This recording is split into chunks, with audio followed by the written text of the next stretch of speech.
The first step towards achieving your dreams is having the right coach. Get the best education with Aajshala and make your NET UPSC economics dreams come true. Download the app now. Hello everyone, I am Sunidhi Arya and I teach economics on this channel. फिलहाल मैंने mathematical economics को शुरू किया है और mathematical economics मैंने बिल्कुल basic से शुरू किया है। इससे पहले मैंने सेट का लेक्चर 1 अपलोड किया था। आज हम उससे आगे सेट को पढ़ेंगे और समझने की कोशिश करेंगे कि जो सेट की थ्योरी है वो आगे कैसे प्रोसीड होती है। अगर आपने इससे पहले वाला लेक्चर नहीं देखा है तो आई वुड रिक्वेस्ट कि आप पहले उस लेक्चर को देख लीजिए, क्योंकि ये जो आज का लेक्चर है ये कॉन्टिन्यूएशन में है, ये एक सीरीज का पार्ट है। अगर आप केवल आज का लेक्चर देखेंगे तो शायद आपको समझना है, इसीलिए आई वुड रिक्वेस्ट कि आप पहले इसका पार्ट 1 देखिए, ताकि आज जो मैं आपको समझाने वाली हूँ वो बिल्कुल अच्छे तरीके से आपको क्लियर हो जाए। फटाफट से शुरू करते हैं और देखते हैं कि आज हमें क्या पढ़ना है। देखिए, इससे पहले वाली वीडियो में मैंने आपको बताया था कि सेट होता क्या है और सेट को रिप्रेजेंट कैसे करते हैं। मैंने उसमें बताया था कि सेट को रिप्रेजेंट करने के 2 तरीके होते हैं। पहला होता है सेट बिल्डर फॉर्म और दूसरा होता है रोस्टर फॉर्म। और उसके बाद में मैंने आपको बहुत सारे सेट के तरीके भी बताए थे, टाइप्स ऑफ सेट मैंने आपको बताया था, जिसमें मैंने आपको बताया था सिंगलटन सेट होता है, इक्वल सेट होता है, इक्विवेलेंट सेट होता है और प्रॉपर सेट होते हैं। और मैंने बताया था कि एक सेट से कितने सबसेट को बनाया जा सकता है। आज हम क्या पढ़ेंगे? आज हम पढ़ेंगे कि जो सेट्स होते हैं इनके ऑपरेशंस कैसे होते हैं, यानी कि इन पे हम प्रैक्टिकली वर्क कैसे कर पाते हैं। ठीक है, तो सेट को रिप्रेजेंट करने का एक तरीका और भी होता है जिसको हम वेन डायग्राम बोलते हैं। ठीक है, और वेन डायग्राम जो है वो बहुत ज्यादा पॉपुलर तरीका है सेट को रिप्रेजेंट करने का। जितने भी कॉम्पिटिटिव एग्जाम्स होते हैं उसमें सिलोजिज्म आता है या जो लॉजिकल रीजनिंग आती है वो हम जनरली वेन डायग्राम से ही सॉल्व करते हैं। तो वेन डायग्राम को रिप्रेजेंट करने का तरीका क्या है मैं आपको बता देती हूँ। लास्ट वीडियो में मैंने आपको बताया था कि एक यूनिवर्सल सेट होता है, यूनिवर्सल सेट।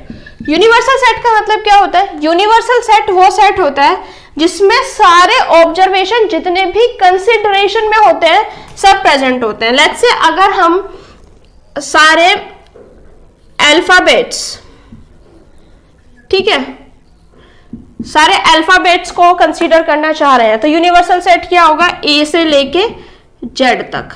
ठीक है, तो वेन डायग्राम के अंदर हम यूनिवर्सल सेट को कैसे रिप्रेजेंट करते हैं? हम रेक्टेंगल से रिप्रेजेंट करते हैं। ये जो रेक्टेंगल होता है ये हमारे किसको रिप्रेजेंट करता है? ये यूनिवर्सल सेट को रिप्रेजेंट करता है। इसके यहाँ पे कॉर्नर में क्या लिख दिया? यू, यानी कि यूनिवर्सल सेट को रिप्रेजेंट कर रहा है। और अब हम यूनिवर्सल सेट के अंदर अलग अलग सेट्स को रिप्रेजेंट करना चाहे तो कैसे करेंगे? सर्कल से। ये ए है, ये बी सेट है। इसका मतलब क्या है कि ए और बी में दोनों में कोई भी कॉमन सेट, इसका मतलब क्या है कि ए और बी दोनों में कोई भी कॉमन एलिमेंट नहीं है। ठीक है, यहाँ पे दूसरी कंडीशन मैं आपको दिखाती हूँ। ये यूनिवर्सल सेट है, ये ए है और ये बी है। ठीक है, ए सेट बी सेट। इसका मतलब क्या है कि ये वाले जो एलिमेंट है, यानी कि सेट ए और सेट बी दोनों में कुछ ना कुछ कॉमन एलिमेंट है। अब मैं इसका एग्जांपल आपको देके बताती हूँ। इसका एग्जांपल क्या है? अगर हम ये मान लें कि जो ये सेट ए है ये वोवेल है और ये जो सेट बी है ये कॉन्सोनेंट है। आई होप बेसिक इंग्लिश सबको आती होगी, इतना तो पता ही होगा कि जो इंग्लिश होता है उसमें वोवेल 5 होते हैं, ए ई आई ओ यू, और इनको छोड़ने के बाद जितने भी अल्फाबेट्स आपके इंग्लिश में बचते हैं वो क्या होते हैं? कॉन्सोनेंट होते हैं, B C D F Z तक। यानी कि इन दोनों में अगर हम बोलते हैं कि सेट ए वोवेल है और सेट बी कॉन्सोनेंट है तो इसका मतलब क्लियर है कि इन दोनों में आपस में कोई भी कॉमन एलिमेंट नहीं होगा। अगर हम यहाँ पे दूसरा एक एग्जांपल लेने की कोशिश करें, यानी कि अगर हम कहें कि सेट ए में क्या है? Set A is a prime number. ठीक है, और सेट बी में क्या है? सेट बी हमारा लेट्स से इवन नंबर। ठीक है, तो हम क्या जानते हैं? टू जो है हमारा वो सबसे छोटा प्राइम नंबर होता है, तो 2 जो है वो यहाँ पे भी आएगा क्योंकि वो 2 है, ए में भी आएगा और वो बी में भी आएगा। बी में क्यों आएगा? क्योंकि वो इवन भी है। ठीक है, तो इसी तरीके से ये जो कॉमन एलिमेंट होगा उसमें एक एलिमेंट तो प्रेजेंट हुआ ना, तो वो क्या हो गया, वो हो गया 2। यानी कि कोई भी एक ऐसा एलिमेंट जो ए और बी दोनों में प्रेजेंट हो, जो ए और बी दोनों में प्रेजेंट हो, वो क्या होगा हमारा, वो होगा हमारा, उसको हम इस तरीके से रिप्रेजेंट करेंगे। ठीक है, और भी बहुत सारे तरीके हो सकते हैं रिप्रेजेंटेशन के, जैसे कि एक बहुत कॉमन रिप्रेजेंटेशन का तरीका ये है, ये यूनिवर्सल सेट है ए और बी। इसका क्या मतलब है, इसका मतलब है, ये बहुत कॉमन हम रीजनिंग में भी यूज करते हैं। ठीक है, इसका मतलब ये है कि ए के जितने भी सारे एलिमेंट्स हैं वो बी में प्रेजेंट है। यहां पर कौन सा कॉन्सेप्ट लगेगा, प्रॉपर सबसेट वाला। ठीक है, ए के सारे एलिमेंट बी में प्रेजेंट है, यानी कि ए जो है पूरा का पूरा बी के अंदर आना पॉसिबल है, ए जो है वो बी के अंदर प्रेजेंट है, तो ए क्या हो गया हमारा, ए हो गया हमारा सबसेट। ठीक है, आई होप इतना रिप्रेजेंटेशन आपको समझ में आ गया होगा कि किस तरीके से रिप्रेजेंट करना है। अब हम पढ़ेंगे कि इन सेट्स में ऑपरेशंस कैसे करना है और उन ऑपरेशंस का मतलब क्या होता है। ठीक है, अब हम समझेंगे ऑपरेशंस कैसे होते हैं। तो सबसे पहला जो ऑपरेशन हमें समझना है वो समझना है यूनियन ऑफ सेट। यूनियन, जैसे हमें नाम से ही पता चल रहा है यूनियन, यूनियन का मतलब क्या होता है, जुड़ना। लेट्स से 2 सेट है हमारे पास, ए 1 3 5 7 9, इसी तरीके से बी हमारे पास दूसरा सेट है 2 3 4 5 6 7। ए यूनियन बी का क्या मतलब होता है, ए यूनियन को हम कैसे रिप्रेजेंट करते हैं, ये यू है, इसको क्या बोलते हैं, यू को थोड़ा सा अगर हम दोनों साइड से एक्सपेंड कर देंगे तो वो यूनियन को रिप्रेजेंट करेगा बी। यूनियन का मतलब ये होता है कि दोनों सेट्स में जितने भी एलिमेंट प्रेजेंट हैं, अगर हम उन सबको कंसीडर करेंगे तो वो यूनियन हो जाएगा। यानी कि ए के भी जितने एलिमेंट्स हैं और जितने बी के एलिमेंट्स हैं, दोनों को अगर हम एक साथ कंसीडर करेंगे तो हमारे क्या हो जाएगा, ए यूनियन बी। अब देखिए, ए के एलिमेंट लिखिए पहले 1 3 5 7 9। ठीक है, अब बी के एलिमेंट लिखिए 2 3 4 5 6 7। ये हो गया ए यूनियन बी। लेकिन इसमें प्रॉब्लम वाली बात यह है कि इसमें कुछ सेट्स के जो एलिमेंट्स हैं वो रिपीट हुए हैं, यानी कि कुछ एलिमेंट्स ऐसे हैं जो ए में भी प्रेजेंट हैं और बी में भी प्रेजेंट है। क्योंकि वो ए और बी दोनों में ही प्रेजेंट है, इसीलिए हम क्या करेंगे, जब उसका यूनियन लिखेंगे ना तो उसको रिपीट नहीं करेंगे, क्योंकि रिपीटेशन का कोई पॉइंट नहीं है। हम क्या करेंगे, उसमें जितने भी एलिमेंट्स हमारे रिपीट हुए हैं उनको हटा देंगे। जैसे कि इसमें 3 रिपीट हुआ है तो हम एक 3 को यहां से हटा देंगे। 3 के बाद में क्या रिपीट हुआ, 5, तो हम 5 को हटा देंगे। 5 के बाद में क्या रिपीट हुआ, 7। ये 3 एलिमेंट हमारे रिपीट हुए थे, ये तीनों एलिमेंट हमने हटा दिए। अब देखिए, इसमें किसी भी एलिमेंट का रिपीटेशन नहीं है और सारे एलिमेंट केवल एक एक बार ही प्रेजेंट है, तो हम इसको क्या बोल सकते हैं, ए यूनियन बी। अगर इसको वेन डायग्राम के थ्रू दिखाना चाहे तो इस तरीके से दिखा सकते हैं। ये यूनिवर्सल सेट हो गया, ये ए ये बी, सारे एलिमेंट्स जब हम कंसीडर करेंगे तो वो क्या हो जाएगा हमारा, ए यूनियन बी। ठीक है, यूनियन ऑफ सेट्स क्लियर हो गया। अब हमें समझना है intersection of set. Intersection of set, देखिए इंटरसेक्ट जब हमने मैथ्स में पढ़ा था तो क्या कॉन्सेप्ट था, जब दो लाइनें आपस में एक दूसरे को इंटरसेक्ट करती थी। ये इंटरसेक्ट करने के बाद क्या आता था, कॉमन पॉइंट। इंटरसेक्ट करने के बाद एक कॉमन पॉइंट आता है, किसी भी हम लाइन को, जब दो लाइन इंटरसेक्ट करती हैं, इसी से ही हमने याद रखना है इसको कि जितने भी दोनों सेट्स में कॉमन एलिमेंट होंगे वो क्या होंगे, सेट का इंटरसेक्शन होंगे। जैसे कि ए इंटरसेक्शन को रिप्रेजेंट कैसे करेंगे, यूनियन का बिल्कुल उल्टा। यूनियन में सीधा यू बनता है, इंटरसेक्शन में हम क्या करेंगे, इसको इनवर्स बना देंगे, उल्टा बना देंगे। तो ये क्या हो गया, ए इनवर्स बी। ठीक है, और क्या करेंगे, कॉमन एलिमेंट्स, जो एलिमेंट ए में भी प्रेजेंट हो और बी में भी प्रेजेंट हो, दोनों में प्रेजेंट हो, वो हम कहां पे लिख देंगे, यहां पर लिख देंगे। वो हमें क्या रिप्रेजेंट करेगा, इंटरसेक्शन रिप्रेजेंट करेगा। ठीक है, अब देखिए 3 यहां पर भी है और यहां पर भी है, तो ये किसका एलिमेंट है, इंटरसेक्शन का। ठीक है, 5 यहां पर भी है, यहां पर भी है, 7 यहां पर भी है और यहां पर भी है। ठीक है, तो ये क्या आ गया हमारा, ये आ गया ए इंटरसेक्शन बी।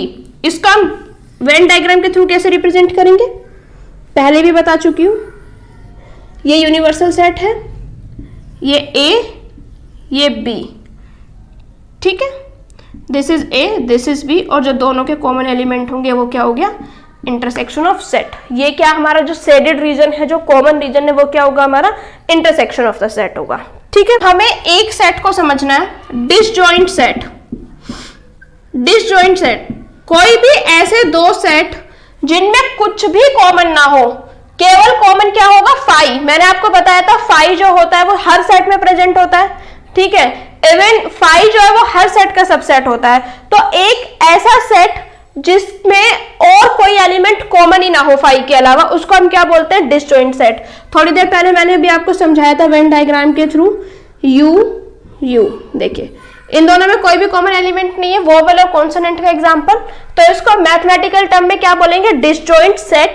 और अगर इसको मैथमेटिकल नोटेशंस में लिखना हो तो किस तरीके से लिखेंगे, A intersection B is equal to phi. यानी कि इन दोनों में अगर हम इंटरसेक्शन करेंगे, ये सेट ए है, ये सेट बी है, अगर हम इन दोनों में कॉमन निकालेंगे तो कॉमन कुछ भी नहीं है, कॉमन केवल एक एलिमेंट होगा, फाई।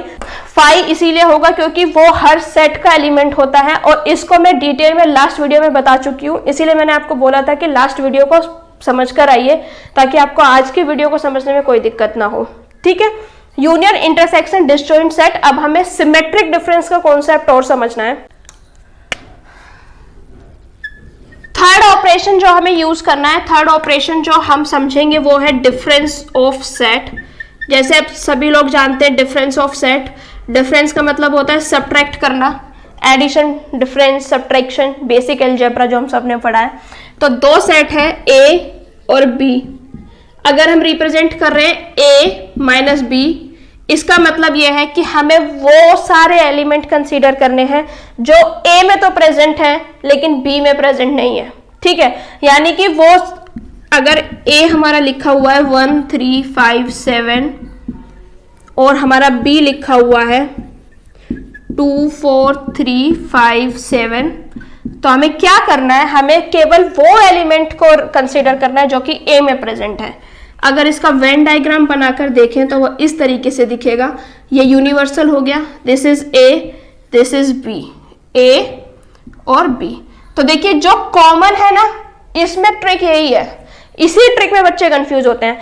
हम क्या करते हैं कि जब हम ए को कंसीडर करते हैं ना, तो ये वाला पार्ट भी कंसीडर कर लेते हैं, लेकिन ये वाला पार्ट हमने इंटरसेक्शन में कंसीडर कर लिया था ना, इसीलिए अब नहीं करेंगे। डिफरेंस में हम केवल और केवल वो एलिमेंट कंसीडर करेंगे जो केवल सेट ए का पार्ट है, ठीक है। जो सेट ए और सेट बी दोनों में प्रेजेंट है, हम उन दोनों को कंसीडर नहीं करेंगे। जैसे कि 3 जो एलिमेंट है वो दोनों में प्रेजेंट है, ए में भी है और बी में भी है, तो हम इसको कंसीडर नहीं करेंगे। इसको कहां कंसीडर किया जाएगा, इसको इंटरसेक्शन में कंसीडर किया जाएगा। डिफरेंस में हम केवल वो एलिमेंट कंसीडर करेंगे जो केवल ए में प्रेजेंट हो, जैसे कि 1 बी में प्रेजेंट नहीं है ना, तो 1 को कंसीडर करेंगे, ठीक है।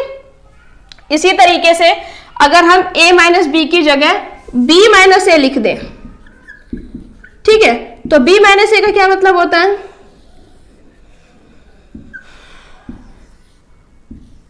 This is a, this is b, ठीक है।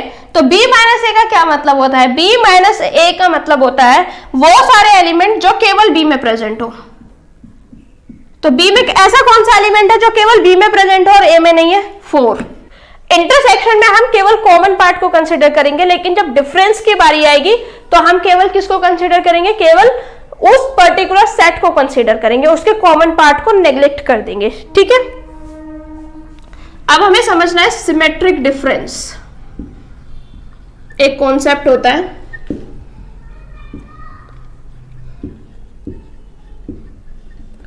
ठीक है, सिमेट्रिक डिफरेंस का क्या मतलब होता है, सिमेट्री का मतलब क्या होता है, जब दो चीजें एक जैसी होती हैं तो उसे सिमेट्री बोलते हैं ना।